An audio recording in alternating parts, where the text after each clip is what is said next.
No doubt. Larry, let's talk about a few things that we like and a couple things that we didn't like coming out of that game as we get into the final stretch here, the last 3 games of the year. Since we've been working in nothing but positive watercolor since we hopped on the air at 8 a.m., let's talk about what we didn't like. And I think you and I are going to go right to the same place. Punt return, kick return is way too much of an adventure week in, week out. And Ronnie Bell has nearly given the ball away to the point where I think that they have to take that job away from him. And either Ray McCloud, who fumbled again before he got hurt, he needs to reassume the role, or they just got it to give it to Debo, or just fair catch these damn things and don't worry about it. Punt return remains a massive headache, and I don't know why, but it's the one blind spot of this team for several seasons now. It really is. And just not fumbling the punt return away would be a great place for the Niners to operate the rest of this year. Yeah, I mean, I'm getting the Kyle Williams flashback feelings when I'm watching Ronnie Bell. And I like Ronnie Bell, but he's making me nervous. Yep. He had a dropped pass on 3rd and 7 in the third quarter. He was tiptoeing the sideline. It was like, I can forgive that. That's football.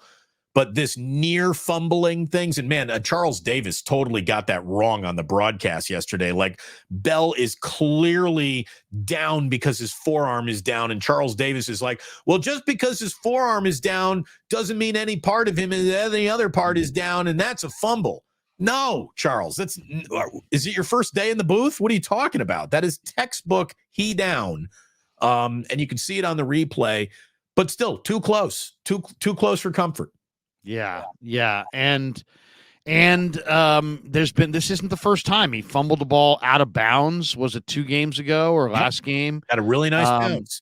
He also had a diving play where he didn't look like he's kind of built kind of slight, and it worries me about just him taking a big hit and coughing it up when it counts. Okay, so next week against the Ravens, the playoffs, I think I'd like to see Debo on the kickoff return, and I'd like to see Ayuk on the punt return. And I know people would say, well, I don't know, that's awfully risky. It's risky not having them there. Right. And you're talking about one of the nation's best college kick returners. You're talking about one of the nation's best college punt returners.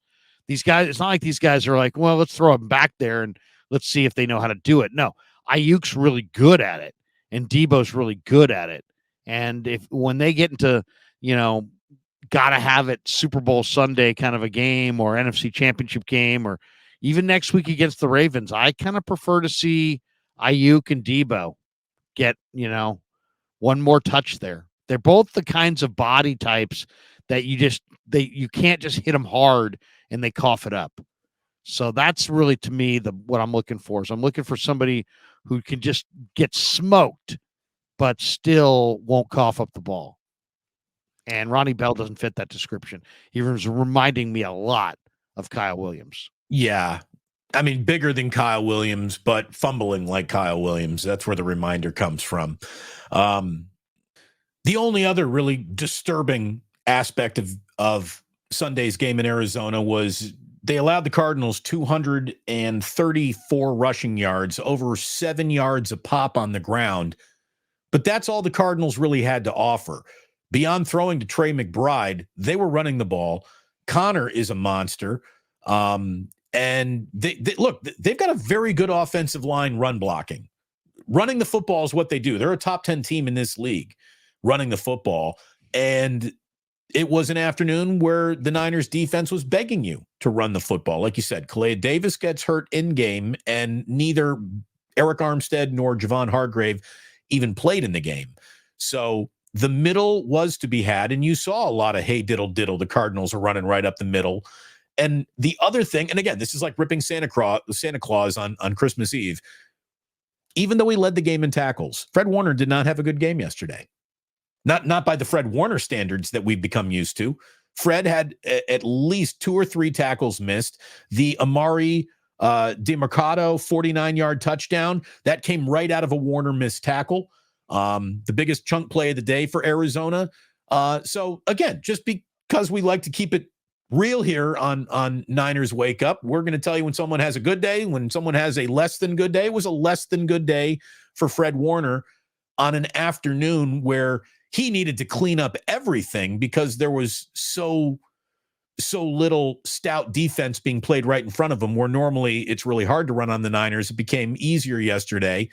And Javon Kinlaw still appointed himself pretty well, all things considered, but he can't do it all alone. Well, first of all, it's like Fred Warner. What kind of year are you having? You had 9 tackles, 8 solo, and a half sack, and yet I think you're right. I think it was kind of a down minus effort. Yeah, it was not. You could have had 12 tackles and 11 solo and 2.5 sacks, Fred.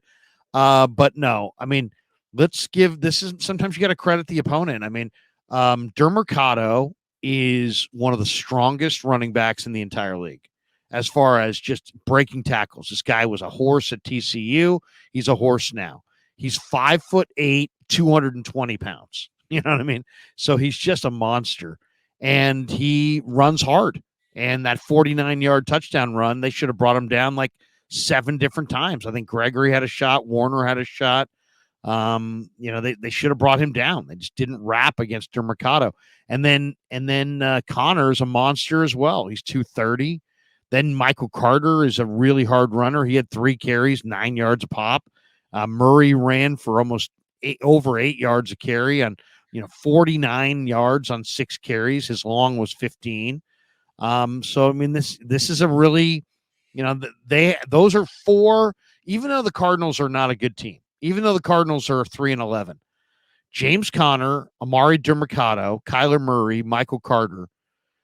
There may not be 4 more difficult guys out there in anybody's run game to tackle than those guys. I mean, Dermercado is a horse, and he really runs hard.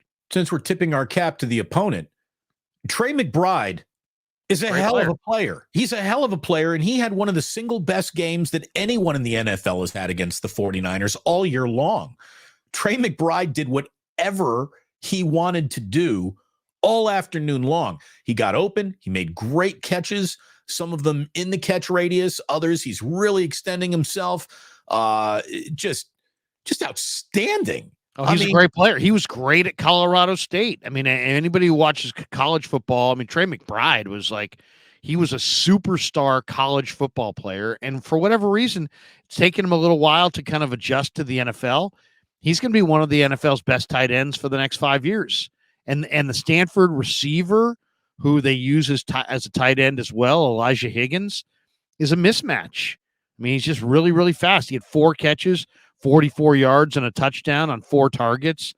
I wanted the Niners to grab him in the draft. I thought Higgins was going to be a sleeper day 3 pick. He was a jumbo receiver for David Shaw. And here he's like that movement flexed out, second tight end. And those two, their 2 tight end set with Higgins and McBride, those guys are real. I mean, their receivers were banged up in this game. Michael Wilson was banged up. They had a couple different receivers that were Hollywood Brown didn't play, right? Yeah. So, I mean, their receivers were banged up, but if you give Arizona a full complement of guys, they've got good weapons. They really do.